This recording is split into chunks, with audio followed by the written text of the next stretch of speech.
الرحمن الرحيم الحمد لله رب العالمين والصلاة والسلام على أشرف أنبياء المرسلين وعلى آله وصحبه أجمعين أما بعد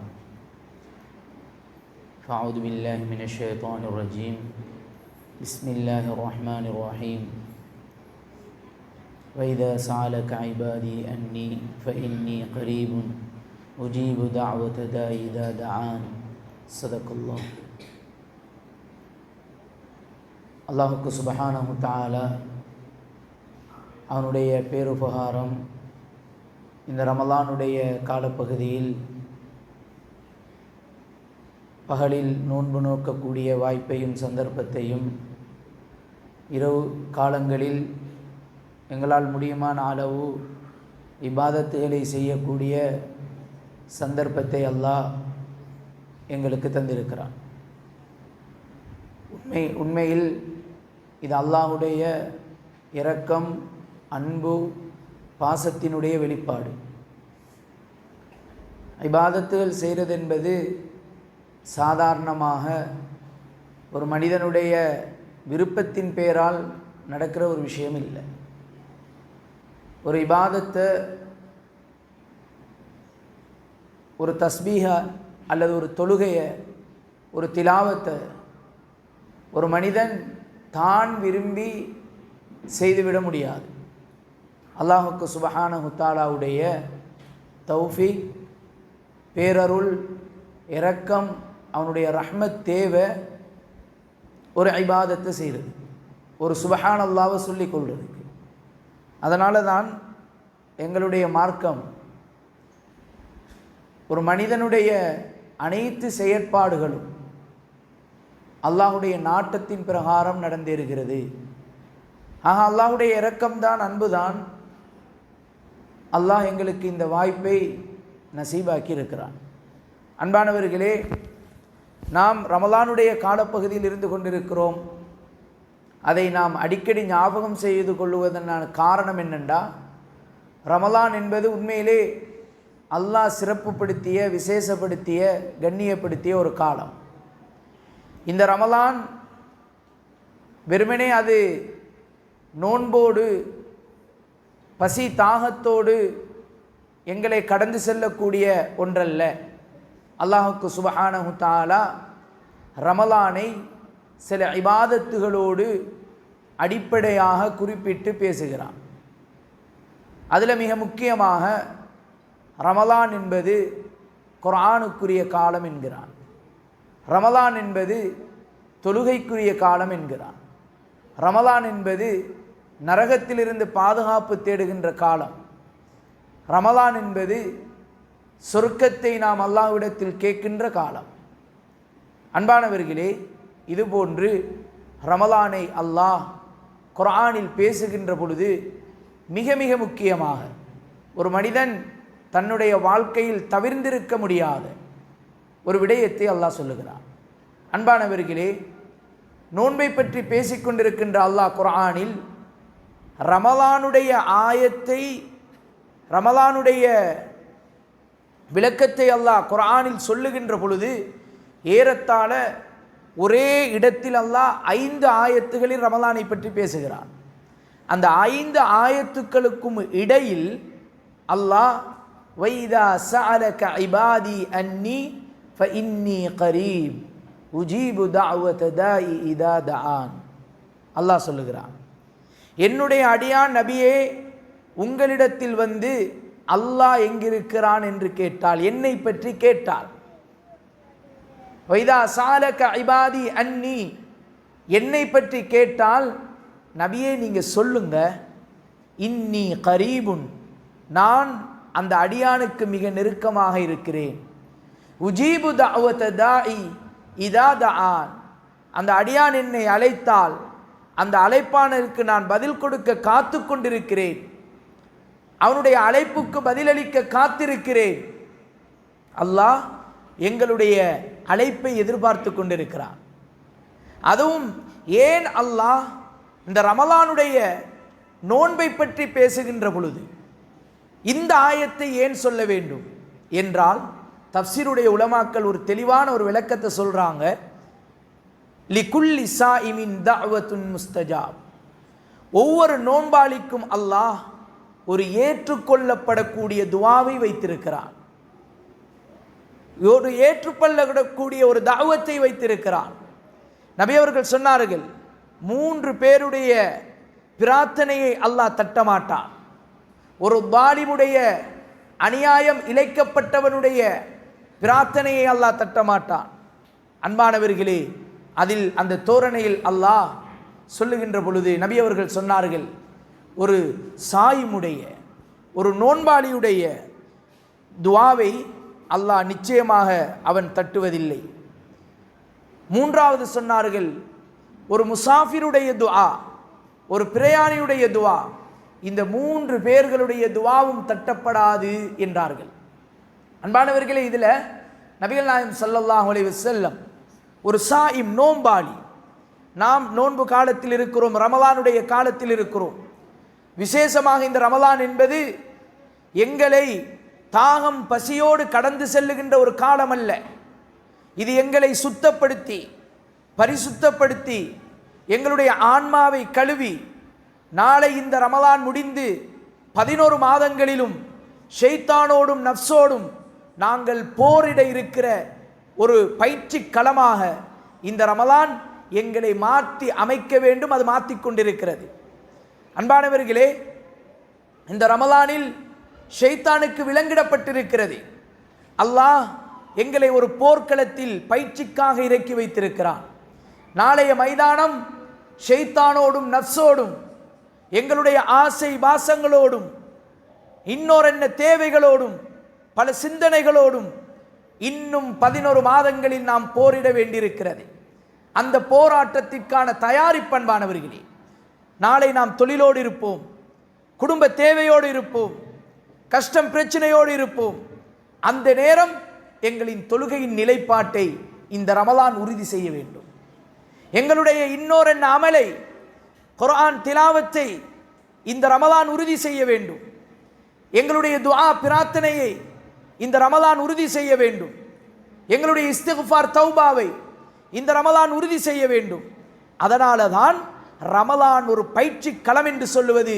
போராட்ட களத்தில் நாம் எதிரிகள் இல்லாமல் நாம் போராட்டத்தை பழகி கொண்டிருக்கின்ற ஒரு களம்தான் ரமலானுடைய களம். அன்பானவர்களே, ஆக இந்த ரமலான் ஒன்று தொட்டு ஒன்றோடு பின்னி பிணைந்திருக்கிறது என்பதில் துஆவோடு இந்த ரமலான் பயணித்துக் கொண்டிருக்கிறது. நிச்சயமாக பிரார்த்தனை என்பது, துஆ என்பது யாரும் அதில் இருந்து தவிர்ந்திருக்க முடியாது. அன்பானவர்களே, சில பொழுது நாம் பேச்சுக்கு சொல்வதுண்டு தானே,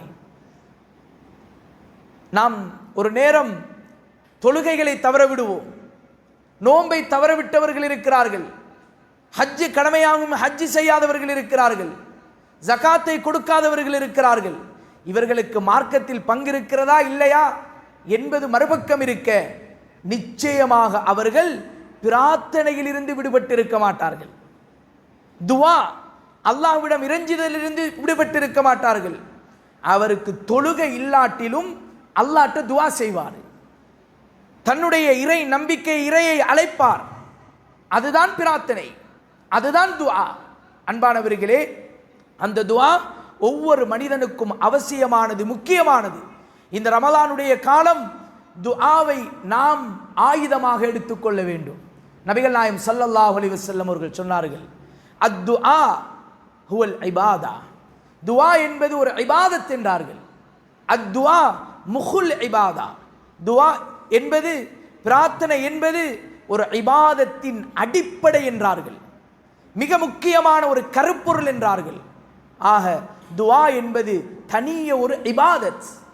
தொழுகையை போல, அன்பானவர்களை நாம் செய்கின்ற நோட்கின்ற நோன்பை போல, குர்ஆன் திலாவத்தை போல, இஸ்திக்ஃபாரை போல நாம் 2 கரங்கள் ஏந்தி அல்லாஹ்விடத்தில் எம் தேவையை முன்வைப்பது, அல்லாஹ்வை புகழ்ந்து நபியவர்கள் மீது ஸலவாத்து சொல்லி பிரார்த்தனையில் ஈடுபடுவதிருக்கிறதே, எம் தேவையையும் கஷ்டத்தையும் அல்லாஹ்விடத்தில் சொல்லுவதிருக்கிறதே, இதுதான் துஆ. அது ஒரு இபாதத். அதை நாம் படிக்க வேண்டும். அந்த இபாதத் அல்லாஹ் குர்ஆனில் இப்படி சொல்லுகிறான், என்னுடைய அடியான் அவன் கேட்கின்ற பொழுது நான் அவனுக்கு கொடுக்க தயாராக இருக்கிறேன். நபிகள் நாயகம் ஸல்லல்லாஹு அலைஹி வஸல்லம் அவர்கள் சொன்னார்கள், இந்த உலகத்தில் அல்லாஹ் அவன் மீதப்பட்டிருக்க மாட்டான், அதாவது கஞ்சப்பட மாட்டான். யார் எதை கேட்டாலும் அல்லாஹ் கொடுப்பான். நபிகள் நாயகம் ஸல்லல்லாஹு அலைஹி வஸல்லம் இப்படி சொன்னார்கள். அல்லாஹ் சொல்லுகின்றான், யா இப்னி ஆதம், ஆதமுடைய மக்களே, இன்ன அவ்வலக்கும் வ ஆஹரக்கும் வ இன்சக்கும் வ ஜின்னக்கும் காமூ ஃபீ ஸஈதின் வாஹிதின். ஆதமுடைய மக்களே, நீங்க மனித வர்க்கம் ஜின் வர்க்கம் உங்களில் இருக்கின்ற ஆரம்பமானவர்கள் இறுதியானவர்கள் வரை முழு மனித வர்க்கமும் ஜின் வர்க்கமும் ஒரு மைதானத்திற்கு வாருங்கள், ஒரு கிரவுண்டுக்கு வாங்க, வந்து ஃபஸ்அலூனி, என்னிடத்தில் உங்களுடைய தேவைகளை அல்ல உங்களுடைய ஆசைகளை கேளுங்கள். அல்லாஹ் சொல்லுகிறான். நபி அவர்கள் சொன்னார்கள், உங்களுடைய தேவைகளை அல்ல உங்களுடைய ஆசைகளை கேளுங்கள். அஅதைது குல்ல வாஹிதின் மஸ்அலதஹு, உங்களோட ஒவ்வொருத்தருக்கும் நீங்க எதை கேட்கிறீங்களோ அதை நான் தருவேன். ஃபலா தன்குசு ஃபீ முல்கி ஷையா, உங்களுக்கு நான் தந்ததினால் அந்த மனித கோடிகளுக்கு அந்த ஜின் வர்க்கத்திற்கு முழுமையாக நான் கொடுத்ததினால் அல்லாஹ் சொல்லுகிறான், ஃபலா தன்குசு ஃபீ முல்கி ஷையா, என்ற ஹிசானாவில் இருந்து என்ற பொக்கிஷத்தில் இருந்து உங்களோட இந்த மனித வர்க்கம் ஜின் வர்க்கத்திற்கு நான் கொடுத்ததினால் எந்த ஒன்றும் குறைய போறதில்லை என்று சொல்லுகிறான். எந்த ஒன்றும் குறையாது என்று சொல்லுகிறான். சொன்னவன் அல்லாஹ் ஒரு உதாரணமும் சொன்னான். ஒரு உதாரணம் சொன்னான். ஒரு ஊசியை எடுங்கள், அந்த ஊசியை சமுத்திரத்துக்குள் நுழைய வையுங்கள். அந்த ஊசியை நீங்க திரும்ப எடுத்தால் அந்த ஊசி சமுத்திரத்துக்குள் நுழைந்ததனால் ஏதாவது சமுத்திரத்தில் நீர் குறையுமா? கடலில் அந்த ஊசி நுழைந்ததனால் ஏதாவது நீர் குறையுமா? அது மாதிரி கூட என்னுடைய ஹிசானாவில் குறையாது என்று அல்லாஹ் சொல்லுகிறான். எவ்வளவு வேணுமோ அல்லாஹ்விடத்தில் இருந்து நாம் அவ்வளத்தையும் பெற்றுக்கொள்ள முடியும் இந்த துஆவின் மூலமாக. அன்பானவர்களே, இந்த ரமலான் ஒவ்வொரு நோம்பாளிக்கும் தந்திருக்கின்ற அந்த பிரார்த்தனையை நாம் தன்னகம் எடுக்க வேண்டும். பிரார்த்தனையில் கவனம் செலுத்த வேண்டும். எங்களுடைய துஆக்களில் கவனம் கொடுக்க வேண்டும். துஆவை பழக வேண்டும். எப்படி தொழுகையை பழகுறோமோ, எப்படி குர்ஆனை பழகுறோமோ, எப்படி தௌபாவை இஸ்திக்ஃபாரை பழகுறோமோ, எப்படி தஸ்பீஹாத்துகளை பாடமாக்குறோமோ, துஆக்களை பாடமாக்குறோமோ, அன்பானவர்களே, இதுபோல் எங்களுடைய துஆவை அல்லாஹ்விடத்தில் நாம் எப்படி பிரார்த்தனை செய்வது என்பதை பழக வேண்டும். கஷ்டம் வரும்போது, கவலை வரும்பொழுது, பிரச்சனை வரும்பொழுது, துன்பம் வரும்பொழுது அல்லாஹ்விடத்தில் மன்றாடுறது அல்ல. அன்பானவர்களே, துஆ என்பது எங்களுடைய வாழ்க்கையில் அன்றன்றாடம் வாழ்க்கையோடு பின்னி பிணைய வேண்டும். துஆ, சந்தோஷம் நடந்தால் துஆ பிரார்த்தனை செய்ய வேண்டும், கவலை துஆ செய்ய வேண்டும், ஒரு பிரச்சனை துஆ செய்ய வேண்டும், ஒரு நியமத் அல்லாஹ்வுடைய அருட்கொடை ஒன்று கிடைத்திருக்கிறது, துஆ செய்ய வேண்டும். அன்பானவர்களே, ஏன் தெரியுமா? இந்த மார்க்கம் இந்த மூமின்களை முஸ்லிம்களை எங்க கொண்டு போனாலும் அந்த இடத்தில் துஆவை பிணைக்கிறது. உதாரணமாக, ஒரு மனிதர் மஸ்ஜிதுக்குள் வருகிறார், துஆவை ஓத வேண்டும். மனிதர் மஸ்ஜிதை விட்டு வெளியே போகிறார், துஆவை ஓத வேண்டும். ஒரு மனிதர் மலசல கூடம் செல்லுகிறார், அவர் துஆ செய்ய வேண்டும். மலசல கூடத்திலிருந்து வெளியே வருகிறார், அன்பானவர்களே, அதற்கு அல்லாஹ்வுக்கு துஆ செய்ய வேண்டும். ஒருவர் தூங்க போகிறார், அதற்கு துஆ இருக்கிறது. தூக்கத்தில் எழும்புகிறார், அதற்கு துஆ இருக்கிறது. ஒருவர் திருமணம் முடிக்கிறார், அதற்கு துஆ இருக்கிறது. மனைவியோடு ஒன்று சேருகிறார், அதற்கு துஆ இருக்கிறது. மார்க்கம் இந்த மூமின்களை முஸ்லிம்களை துஆவோடு பின்னி பிணைந்து வைத்திருக்கிறது. அதனால துஆவை படிக்க வேண்டும். துஆ எப்படி செய்தால் ஏற்றுக்கொள்ளப்படும் என்ற பாடம் எங்கட ஒவ்வொருத்தருக்குள்ளும் இருக்க வேண்டும். இந்த ரமலான் அதை படிச்சு தரணும். அன்பானவர்களே, துஆ என்பது அல்லாஹ்வுக்கு சுப்ஹானஹு தஆலா ஒரு மனிதன் கேட்கும் பொழுது அந்த கேட்கின்ற மனிதனில் துஆவை வைத்து அல்லாஹ் சில விடயங்களை எதிர்பார்க்கிறான். ஒரு முஸ்தஜாபத்தான துஆ, ஒரு ஏற்றுக்கொள்ளப்படக்கூடிய துஆவுக்கு ஒரு வடிவம் இருக்கிறது. ஏற்றுக்கொள்ளப்படக்கூடிய துஆவுக்கு ஒரு முறை இருக்கிறது. சில ஆட்கள் நாம் சொல்றதை கேட்கிறோம் தானே. அல்லாஹ் சொல்றான், நீ எதை கேட்டாலும் தருவேன்கிறான், கேட்காட்டி கோபப்படுகிறேங்கிறான். இதெல்லாம் கேட்டுக்கிறோம். ஆனா நாங்க துவா செஞ்சா அது கபூலாகிறது மாட்டிருக்கிறதே, ஏற்றுக்கொள்ளப்பட மாட்டிருக்கிறதே, தாமதமாகிறதே, கிடைக்கவில்லையே. நான் துவா செய்தேன், அந்த துவா என்னுடைய தாய்க்கு சுகையினம், நோய் இருந்தது, துவா செஞ்சேன், துவா செய்து கொண்டே இருந்தேன். ஆனால் அந்த நோயில் என் தாய் மரணமானாள், என்னுடைய துவா கபூலாகவில்லை.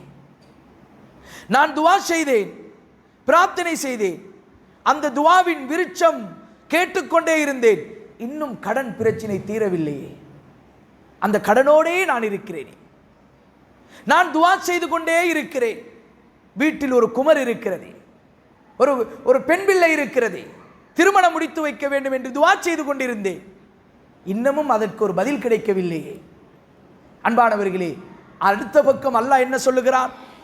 நீ கேட்காவிட்டால் கோபப்படுவேன் என்கிறான், ஆனால் கேட்டால் கிடைக்க மாட்டிருக்கிறதே. நிறைய பேருடைய கேள்வி எங்கட வாழ்க்கையில், உதாரணமாக நாம் ஒரு 1000 துவாக்களை செய்திருப்போமா? பட்டியலிடுவோம் எங்களுடைய துவாக்களை, எங்களுடைய பிரார்த்தனைகளை பட்டியலிடுவோம். அன்பானவர்களே, நாம் செய்த துஆக்களில் எத்தனை துஆக்கள் ஏற்றுக்கொள்ளப்பட்டிருக்கிறது என்பதை நாம் அடையாளப்படுத்தினால், எத்தனை துஆக்கள் எமக்கு ஏற்றுக்கொள்ளப்பட்டிருக்கிறது, எத்தனை துஆக்களுக்கு பதில் கிடைத்திருக்கிறது, குறைவாகத்தான் இருக்கிறது. நபிகள் நாயகம் ஸல்லல்லாஹு அலைஹி வஸல்லம் அதற்கு தெளிவான ஒரு விளக்கம் சொன்னார்கள். உங்களோட துஆ அல்லாஹ்விடத்தில் சென்றடைகின்ற பொழுது நிபந்தனைகளோடும் பொருத்தத்தோடும் ஏற்றுக்கொள்ளப்படக்கூடிய துஆவாக அது உயர்த்தப்படுகின்ற பொழுது அந்த துஆவுக்கு அல்லாஹ் 3 நிலைமைகளை வைக்கிறான். ஒன்று, அந்த துஆவுக்கு அல்லாஹ் உடனே பதில் தருகிறான், அல்லது அந்த துஆ அதனுடைய பிரார்த்தனையை உங்களின் நலனுக்காக கொஞ்சம் தாமதப்படுத்துகிறான், அல்லது அந்த துஆவினுடைய பலனை உங்களை அல்லாஹ் எத்த வைப்பான் என்ற கருத்தை நபி அவர்கள் சொன்னார்கள். இந்த 3 நிலைமைகள் ஒப்புக்கொள்ளப்பட்ட துஆவுக்கு இருக்கிறது. அன்பானவர்களே, இந்த 3 நிலைமைகளையும் தாண்டி சில துஆக்கள் தட்டப்படுகிறது, சில துஆக்கள் இல்லாமலாக்கப்படுகிறது. அந்த துஆவை அல்லாஹ் கணக்கெடுக்க மாட்டான், அந்த துஆவை அல்லாஹ் ஒரு தூசிக்கும் மதிப்பளிக்க மாட்டான். எந்த அளவுக்கு ரசூலுல்லாஹி ஸல்லல்லாஹு அலைஹி வஸல்லம் விளங்கப்படுத்தினாங்கண்டா, ஒரு மனிதர் வாரார், அக்பர அஸ்கர், அவருடைய உடம்பு புழுதி படிந்து போயிருக்கிறது, சுருங்கிய ஆடை, பரட்ட தலை, ஒரு முசாஃபிர், கடனால் அவர் சாப்பிடாத மாதிரி நபி அவங்களோட வர்ணனையை பார்த்து நாங்க அந்த மனிதனை வர்ணிக்கிறதா இருந்தா, சாப்பாடும் இல்லை, இருக்க இடம் இல்லை, உடுத்த உடுப்பில்லை, ஒரு மனிதர் வாரார், எங்களுக்கே மனம் இறங்கும். கிழிஞ்ச ஆடைகளோட ஒரு 3 நாள் நான் சாப்பிட இல்லைண்டு ஒரு ஆள் வந்து எங்கட வாசப்படியில் மண்டிட்டு கிடக்கிறார். நீங்க சாப்பிட்டு முடிஞ்சதுல மிஞ்சினத்தை தாங்கன்னு கேட்கிறார். எங்களுக்கே இரக்கம் வருதுண்டா, ரஹ்மத்துக்கு சொந்தக்காரன் அல்லாஹ், அவன் எவ்வளவு இரக்கமானவன், அல்லாஹ் கொடுக்க மாட்டானா? நபி அவர்கள் சொன்னார்கள், அவர் 2 கரங்களையும் ஏந்தி யா ரப் யா ரப் என்று அல்லாஹ்வை அழைக்கிறான், அல்லாஹ்வை அவர் அழைக்கிறார், அவருடைய துஆவுக்கு பதிலளிக்க மாட்டான் அல்லாஹ். ஏன் பதிலளிக்க மாட்டான் தெரியுமா? பார்வையிலும் வர்ணனையிலும் அவருடைய தோரணை, அவர் இருந்த விதம் பாசத்திற்கும் இரக்கத்திற்கும் ஆளானாலும், மல்பசுஹு ஹராம், மத்அமுஹு ஹராம், மஷ்ரபுஹு ஹராம், ஃபஅன்னா யுஸ்தஜாபு லிதாலிக். நபி அவர்கள் கேட்டார்கள், சொன்னார்கள், கிழிந்த ஆடையா இருந்தாலும் அவன் அணிந்திருக்கும் ஆடை ஹராம், அவருடைய குடிபானம் ஹராம், அவருடைய சாப்பாடு ஹராம், ஃபஅன்னா யுஸ்தஜாபு லிதாலிக்.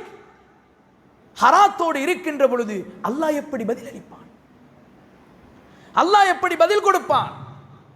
அன்பானவர்களே, அதை பழக்கிறது தான் ரமலான்.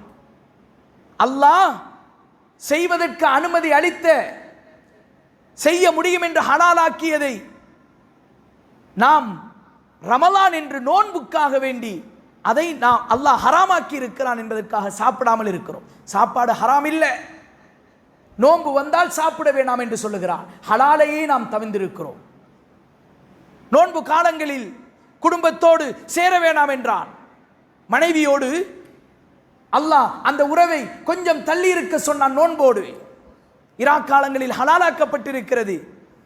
அப்ப அல்லாஹ் ஹலாலாக்கியதை அல்லாஹ் தடுத்தான் என்பதற்காக நாம் 11 மாதங்கள் அதில் பழகிய நாங்கள் பொறுமையாக இருக்கிறோம். ஆக ஹராத்தில் இருந்து எங்களை பாதுகாப்பதுதான் ரமலான். தூரமாக்கி பழக்கணும் எங்களை. தொழில் என்று கணவன் வட்டியில் போனால் மனைவி அதை தடுக்க வேண்டும். கடன் என்று நாம் ஹராத்தில் ஈடுபட்டால் அதை தடுக்க வேண்டும். அன்பானவர்கள், இன்று எத்தனையோ விடயங்கள் இருக்கிறது, சுட்டிக்காட்டப்பட வேண்டிய விடயங்கள் இருக்கிறது. ஹராம் எங்கட தொழிலில், சாப்பாட்டில், உடுப்புல, எங்கட பழக்க வழக்கத்தில், எங்கட வீட்டில், எங்கட எந்த விஷயத்திலையும் ஹராம் கலந்தால் அந்த துவாவுக்கு பதில் இல்லை. அல்லாஹ் பதிலளிக்க மாட்டான். ஏனென்றால் துவா என்பது நிபந்தனைகளோடு இடப்பட வேண்டும். அந்த நிபந்தனைகளை உருவாக்கி தருவதுதான் இந்த ரமலானுடைய நோக்கம். அன்பானவர்களே, துவா கேட்கின்ற பொழுது ஒரு மனிதன் இஹ்லாஸோடு அவனுடைய துவா வெளிவர வேண்டும். அல்லாஹ் இந்த துவாவை ஏற்றுக்கொள்ள போதுமானவன் என்ற உறுதியான நம்பிக்கை அவனிடத்தில் இருக்க வேண்டும். தடுமாற்றம் இருக்கக்கூடாது. நபி அவர்கள் சொன்னார்கள், அல்லாஹ் லாஹினுடைய துவாவை, பராமுகமானவனுடைய துவாவை அல்லாஹ் கபூல் செய்ய மாட்டான். பராமுகமாக கேட்கிறது, என்ன கேட்கிறோம் என்று தெரியா. கஷ்டம் வந்தா அந்த கஷ்டத்தை பத்தி கேட்போம். அதுக்கு பிறகு நாங்க செய்யற துவா என்ன? எல்லா காலமும் செஞ்சுக்கிட்டு இருக்கிற துவாவை. அப்படி செஞ்சோம் என்றா அன்பானவர்களே, எங்களுடைய துவாக்களில் நாம் லாஹின் பராமுகமாக இருக்கிறோம். அதனால துவா ஒரு முறையோடு, நேரான சிந்தனையோடு, அல்லாஹ் ஏற்றுக்கொள்ள போதுமானவன் என்ற நம்பிக்கையோடு கேட்கப்பட வேண்டும். அமீருல் முமினீன் உமர் ரலியல்லாஹு தஆலா அவர்கள் ஒரு துவா செய்தார்கள். ஹப்ஸா நாயி உம்முல் முமினீன் ரலியல்லாஹு தஆலா அவங்க பாப்பாக்கு பக்கத்தில் இருக்கிறாங்க. பாப்பா துவா செய்கிறாரு. உமர் ரலியல்லாஹு தஆலா அவங்க, அல்லாஹும்ம ர்ஸுக்னி ஷஹாதத்தன் ஃபீ சபீலிக் வஜ்அல் மௌத ஃபீ பலதி ரசூலிக். யா அல்லாஹ், எனக்கு நீ வீர மரணத்தை தர வேண்டும், ஷஹாதத்தை தர வேண்டும். அந்த வீர மரணம் உன்னுடைய தூதர் ஹபீப் ஸல்லல்லாஹு அலைஹி வஸல்லம் அவருடைய பூமியில் நடக்க வேண்டும். ஒரு அசாத்தியமான ஒரு துவா, அசாத்தியமான ஒரு துவா. நபி அவர்கள் ஹரமை வைத்திருக்கிறார்கள். அந்த எல்லைக்குள் அந்நியவர்கள் நுழைய முடியாது. ஒரு அந்நியவர்களின் தாக்குதலில் காவு கொள்ளப்பட்ட உயிருக்கே ஷஹாதத் இருக்கிறது. ஆக நபி அவர்கள் விதித்த ஒரு தடை இருக்கிறது. ஒரு பக்கம் யார் துவா செய்கிறார்? ஒரு எதிரியால் தான் கொல்லப்பட வேண்டும் என்று உமர் செய்கிறார் துவா. உமரை கண்டால் எதிரிகள் அல்ல, ஷைத்தான் கூட விரண்டோடுவான். ஷைத்தான் கூட விரண்டோடுவான். எப்படி நபி அவர்களுடைய ஊருக்குள், இந்த ஹரத்துக்குள் அனுமதியே இல்லாத எதிரி வந்து அமீருல் முமினீனே உங்களை தாக்க முடியும், இது ஒரு அசாத்தியமான துவாவல்லவா என்று துவா ஒரு அசாத்தியமாக இருந்தாலும் அதை பற்றி கேட்கிறார்கள்.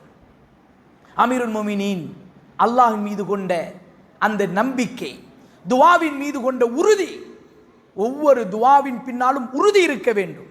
அல்லாஹ் இதனை செய்து தர போதுமானவன். எங்கட அல்லாஹ்க்கு இயலாதது எதுவும் இல்லை. எதை வேணுமென்றாலும் எப்படி வேணுமென்றாலும் செய்வான். அல்லாஹ்ட்ட கேட்கறதுக்கு யாரும் இல்லை.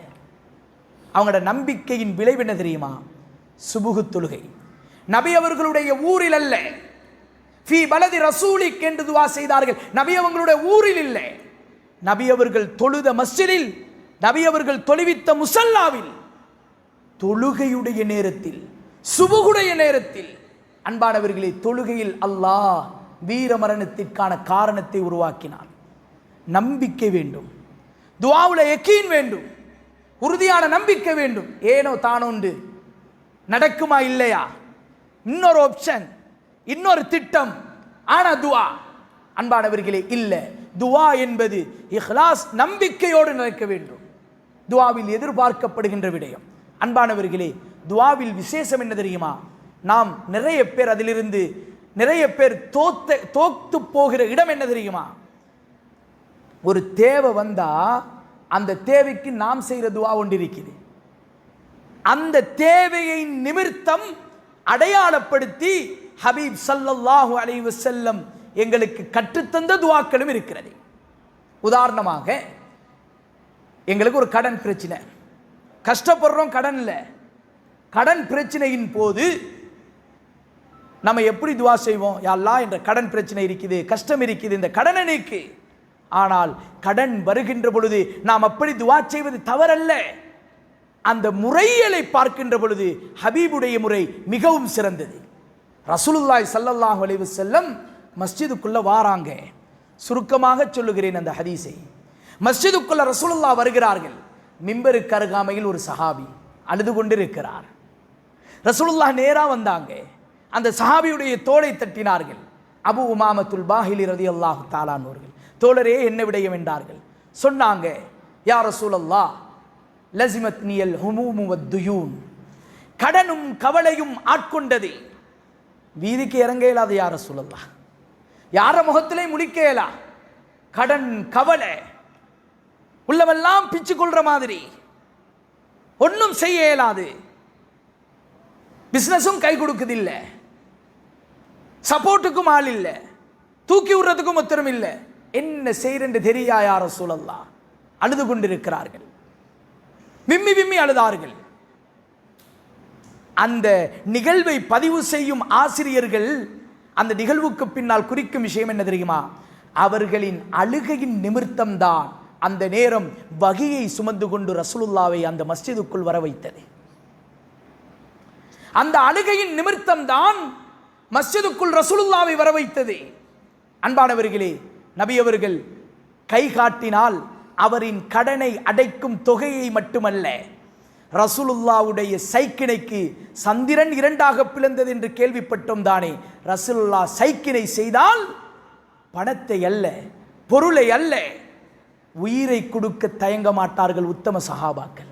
ஆனால் ரசூலுல்லாஹி ஸல்லல்லாஹு அலைஹி வஸல்லம் அங்கு ஒரு பாடத்தை படிப்பித்துக் கொடுத்தார்கள்.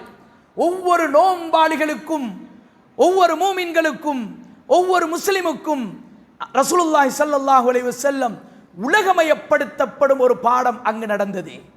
அந்த மஸ்ஜிதுக்குள் இரண்டு பேர் தான், ரசூலுல்லாஹ் மற்றொன்று அபு உமாமத்துல் பாஹிலி. சொன்னார்கள், அபு உமாமா, உங்களுக்கு ஒரு துஆவை படித்து தருகிறேன், அந்த துஆவை காலையிலும் மாலையிலும் ஓதி வாருங்கள். கடனும் கவலையும் உங்களை ஆட்கொண்டிருந்தால் நிச்சயம் அது இல்லாமல் போகும் என்ற கருத்தை ரசூலுல்லாஹ் சொல்லி துஆவை சொன்னார்கள். அல்லாஹும்ம இன்னி அஊது பிக மினல் ஹம்மி வல் ஹஸன் வஅஊது பிக மினல் அஜ்ஸி வல் கஸல் வஅஊது பிக மினல் ஜுப்னி வல் புகுல் வஅஊது பிக மின் கலபத்தித் தைனி வ கஹ்ரிர் ரிஜால். இந்த துஆவை காலையிலும் மாலையிலும் ஓதிவாங்க. உங்களுடைய கடனும் கவலையும் அல்லாஹ் தீர்ப்பான். அபு உமாமா சொல்லுகிறார், இந்த துஆவை நான் துஹாவுடைய நேரம் ஓதினேன், மாலையை அடையும் பொழுது அல்லாஹ் என்னுடைய கடனையும் கவலையையும் இல்லாமல் ஆக்கினான். அன்பானவர்களே, துஆ ரசூலுல்லாஹ் என்ன தோரணையில் படித்து தந்தார்கள். சரியான நோயோடு இருக்கிறோம், சரியான நோய், பணத்தையும் காலத்தையும் நேரத்தையும் செலவழிக்கிறோம், ஆனால் முடிவு எட்டதில்லை. அன்பானவர்களே, அங்கு நான் சொல்லும் விடயம் என்ன தெரியுமா? உங்களுடைய தேவையை அல்லாஹ்விடத்தில் சொல்லுங்கள். அந்த நோய்க்கென, அந்த கவலையை அடையாளப்படுத்தி நபியவர்கள் என்ன துஆவை சொல்லி இருக்கிறார்களா? அதை சொல்லி தந்திருக்கிறார்களா? நபியவர்களுக்குரிய வழிகாட்டல் என்ன இருக்கிறது? குர்ஆனில் அந்த துஆக்கள் பேசப்பட்டிருக்கிறதா? ஹதீஸ்களில் நபியவர்கள் சொல்லி இருக்கிறார்களா? ஆலிம்களை நாடி அந்த துஆவை சேகரித்துக் கொள்ளுங்கள், படித்துக் கொள்ளுங்கள், எழுதி மனப்பாடமாக்கிக் கொள்ளுங்கள். இரண்டு கரங்களையும் ஏந்தி அல்லாஹ்விடத்தில் துஆ செய்கின்ற பொழுது அந்த துஆவை கேளுங்கள். அன்பானவர்களே, அடுத்தது துஆவில் அல்லாஹ் எதிர்பார்க்கும் இன்னொரு முக்கியமான விடயம் இருக்கிறது. அன்பானவர்களே, இதை பழக்குவது ரமலான். அந்த விடயத்தை பழக்குவது ரமலான். என்ன தெரியுமா? அல்லாஹ் எதிர்பார்க்கிறான், அடியான் இரண்டு கரங்களை மட்டுமல்ல, அவனுடைய உள்ளத்தை என் பக்கம் மட்டுமல்ல, அவனுடைய கரங்கள் உயர்ந்து உள்ளம் என் பக்கம் திரும்பி அவனுடைய நாவு மொழிந்து கொண்டிருக்கின்ற பொழுது அவனுடைய உள்ளம் உருகி கண்களால் கண்ணீர் வருவதை அல்லாஹ் எதிர்பார்க்கிறான். எங்கட கண் அலோனும், கண்ணால கண்ணீர் வரணும் என்பதை அல்லாஹ் விரும்புகிறான். அன்பானவர்களே, இந்த ரமலான் வெறும் வயிற்றோடு பசியோடு தாகத்தோடு இருக்கின்ற நாம் எங்களுடைய உள்ளத்தை உருக்க பழக்க வேண்டும். அன்பானவர்களே, என் போன்றவர்கள் சில நேரம் யோசிப்பதுண்டு, எவ்வளவுதான் துவா செய்தாலும் அழுக வருதில்லையே, எவ்வளவுதான் இறைஞ்சினாலும் கஷ்டம் வந்தாலும் அழுக வருதில்லையே. என்ன காரணம் தெரியுமா? உள்ளம் இறுகுவதற்கான காரணம் என்ன தெரியுமா? அழுகை வராததற்கான காரணம் என்ன தெரியுமா? அல்லாஹ் உங்களையும் என்னையும் பாதுகாக்க வேண்டும். பாவத்தின் அகோரம் தான் அது. எப்ப பாவம் கூடுமோ, அந்த பாவத்துக்குரிய தௌபா நடக்கவில்லையோ, மக்ஃபிரத்தை அல்லாஹ்வுடைய அஃபுவை பெற்றுக்கொள்ளவில்லையோ, அந்த பாவத்தின் இறுக்கம் கண்களிலிருந்து கண்ணீரை வர வைக்காது. சும்மா உலக காரியத்துக்கு அழுவாரு, எதுக்கோ என்னத்துக்கோ அழுவாரு. துவா அல்லாஹுக்கு முன்னால் இருக்கும் பொழுது அழுகை வராது. பாவத்தின் அகோரம். இந்த ரமலான் உள்ளத்தை இலகுபடுத்த வேண்டும். எங்களுடைய பாவத்தில் இருந்து எங்களுடைய உள்ளத்தை இலகுபடுத்த வேண்டும், மிருதுவாக்க வேண்டும். அதன் நிமித்தம் துவாவின் போது கண்ணீர் வர வேண்டும். துவாவும் ரமலானும் மிக நெருக்கமான தோழர்கள் அன்பானவர்களே. அதனால தான் ஒரு சாயிமுடைய துவா ஏற்றுக்கொள்ளப்படும் என்று நபி அவர்கள் சொன்னார்கள். அன்பானவர்களே, துவாவில் அல்லாஹ் எதிர்பார்க்கும் ஒரு விடயம் இருக்கிறது. துவா என்பது நாம் நம் தேவையைத்தான் கேட்கிறோம். எங்கட தேவையை நம்ம கேட்கிறோம். என்ற கஷ்டத்தை, என்ற பிரச்சனையை, என்ற கவலையை, என்ற துன்பத்தை, என்ற விடயத்தை நான் சொல்லிக் கொண்டிருக்கிறேன். ஆனால் அல்லாஹ் அந்த துவாவுக்குள் இன்னொன்றை எதிர்பார்க்கிறான். துவா என்பது எம் தேவையை கேட்கிற இடம் மட்டுமல்ல. துவா என்பது எனக்கும் அல்லாஹ்க்கும் இடையில் நடக்கும் பேச்சுவார்த்தை. அதை நாம் உணர வேண்டும். எனக்கும் அல்லாஹ்க்கும் இடையில நடக்கிற ஒரு சம்பாஷணை. அல்லாஹ் ஒரு அடியான் துவா செய்யும் பொழுது நபி அவர்கள் இப்படி சொன்னார்கள். ஒரு அடியான் துவா செய்யும் பொழுது அல்லாஹ் செவிமடுத்து கேட்கிறான், அல்லாஹ் காது தாழ்த்தி கேட்கிறான். என்ன செய்கிறான் துவா அடியான்? எல்லாம் முடிவு செய்யப்பட்டிருக்கிறது, அவனுடைய விடயமெல்லாம் முடிவு செய்யப்பட்டிருக்கிறது. அடியான் என்ன இறைஞ்சுகிறான், என்ன கேட்கிறான்? மலக்குமார்களுடைய சில ஹதீஸ்களுடைய ரிவாயத், மலக்குமார்கள்ட்ட அல்லாஹ் சொல்றான், இந்த பாருங்க அடியான் இந்த விஷயத்தை கேட்கிறான், அடியான் இப்படி என்னட்ட கேட்கிறான்.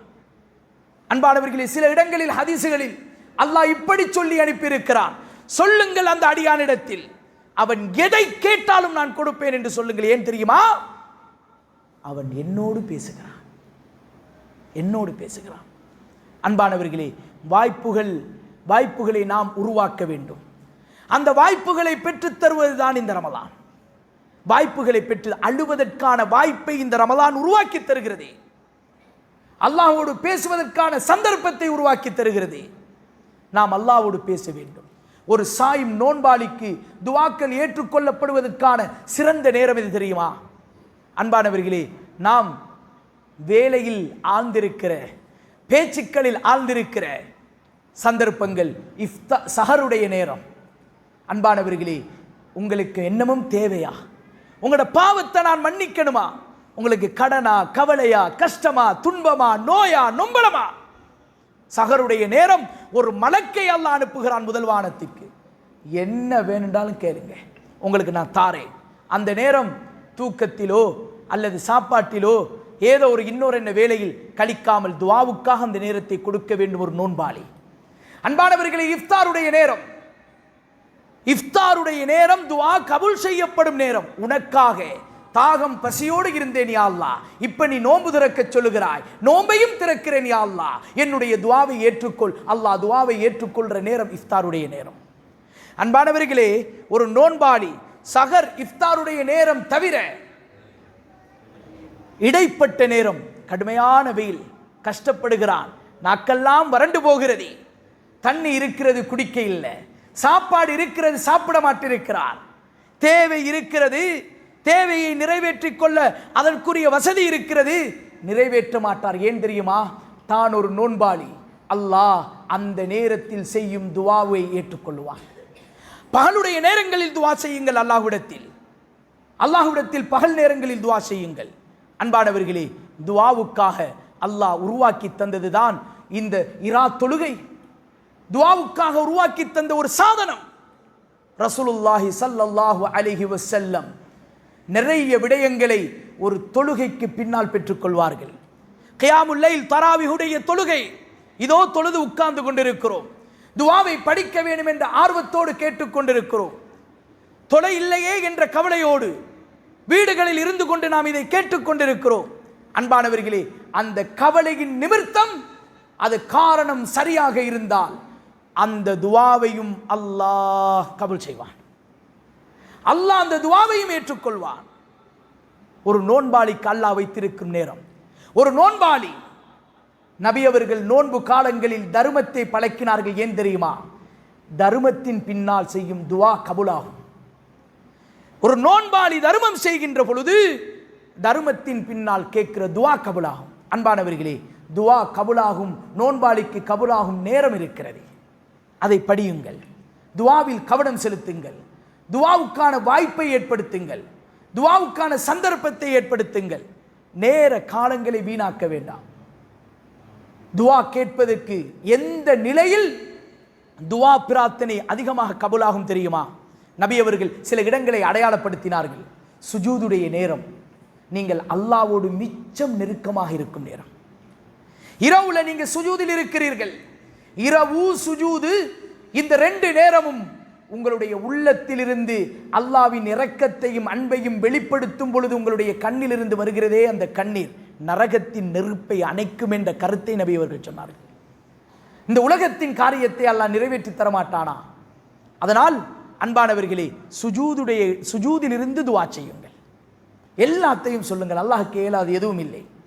அன்பானவர்களே, தொழுகையில் துஆவை அதிகமாக பழகிக் கொள்ளுங்கள். தீனுடைய காரியங்கள், இஸ்லாத்தினுடைய தியாக உணர்வோடு செய்கின்ற ஒவ்வொரு செயற்பாடும், அன்பானவர்களே, அந்த செயற்பாடுகளுக்கு பின்னால் செய்யப்படுகின்ற துஆ அல்லாஹ் ஏற்றுக்கொள்ள போதுமானவன்.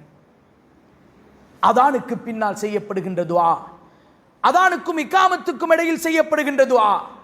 ஒரு பெண் அதானுக்கு முன்னாலேயே முசல்லாவில் உட்கார்ந்திருக்கிறாள். முசல்லாவில் இருந்து கொண்டு அதானை கேட்கிறாள். அந்த அதானுக்கு பின்னால் செய்கிற துஆ அல்லாஹ் கபூல் செய்ய போதுமானவன். ஒரு தொழுகை காத்து கொண்டிருப்பவர் தொழுகையில் இருக்கிறார் என்ற கருத்தை நபி அவர்கள் சொன்னார்கள். அந்த தொழுகையில் செய்யப்படுகின்ற துஆ ஏற்றுக்கொள்ளப்படும். அன்பானவர்களே, ஆக துஆ ஏற்றுக்கொள்ளப்படும் நேரம், துஆ ஏற்றுக்கொள்ளப்படும் இடம், துஆ ஏற்றுக்கொள்ளப்படும் நிபந்தனை, துஆ ஏற்றுக்கொள்ள எப்படிப்பட்ட துஆ ஏற்றுக்கொள்ளப்படும் என்ற முறை என்பதையெல்லாம் நான் சில விடயங்களை துளியாக உங்களுக்கு தொட்டு காட்டினேன். அந்த விடயங்களை உலமாக்களிடம் சென்று படியுங்கள், விசாலமாக படியுங்கள். அதற்காக உங்களுடைய கால நேரங்களை கொடுங்கள். துஆவை படியுங்கள். முறையோடு அழகான முறையில் அல்லாஹ்விடத்தில் துஆ செய்யுங்கள். அந்த துஆவுக்குரிய பிரதிபலனை நிச்சயம் அல்லாஹ் தருவான். 3 கட்டங்களை நான் உங்களுக்கு விளங்கப்படுத்தினேன். ஆக துஆ என்பது ரமலானோடு பின்னி பிணைந்த ஒன்று. ரமலான் எப்படி தொழுகையை, ரமலான் எப்படி எங்களுக்கு கியாமுல் லைலை, ரமலான் எப்படி எங்களுக்கு மக்ஃபிரத்தை, ரமலான் எப்படி எங்களுக்கு ரஹ்மத்தை தருகிறதோ, ரமலான் எப்படி இத்துக்குன் மினன் நார் நரகத்திலிருந்து பாதுகாப்பை தருகிறதோ, ரமலான் எப்படி சொர்க்கத்தை எங்களுக்கு தருகிறதோ, இது மாதிரி ரமலான் எங்களுக்கு ஏற்றுக்கொள்ளப்படுகின்ற துஆவையும் தருகிறது. அதனால் அதிகமாக துஆ செய்யுங்கள். பெற்றோர்களுக்கு துஆ செய்யுங்கள். உங்களுடைய ஆசிரியர்களுக்கு துஆ செய்யுங்கள். தீனுடைய காரியங்களில் ஈடுபடுவதற்கு துஆ செய்யுங்கள். எங்களுடைய நாட்டின் செழிப்புக்கு துஆ செய்யுங்கள். நாட்டினுடைய வளர்ச்சிக்கு துஆ செய்யுங்கள். முஸ்லிம் சமூகத்திற்காக துஆ செய்யுங்கள். துஆவில் எங்களையும் சேர்த்துக் கொள்ளுங்கள். வல்ல நாயன் அல்லாஹுக்கு சுப்ஹானஹு தஆலா எங்களுக்கு ஒப்புக்கொள்ளப்படக்கூடிய துஆவை இந்த ரமலானில் அழகான முறையில் படித்து அதை அமல் செய்யும் வாய்ப்பையும் சந்தர்ப்பத்தையும் தந்தருள் புரிவானாக. வாஹ்ர தஅவானா அனில் ஹம்துலில்லாஹி ரப்பில் ஆலமீன்.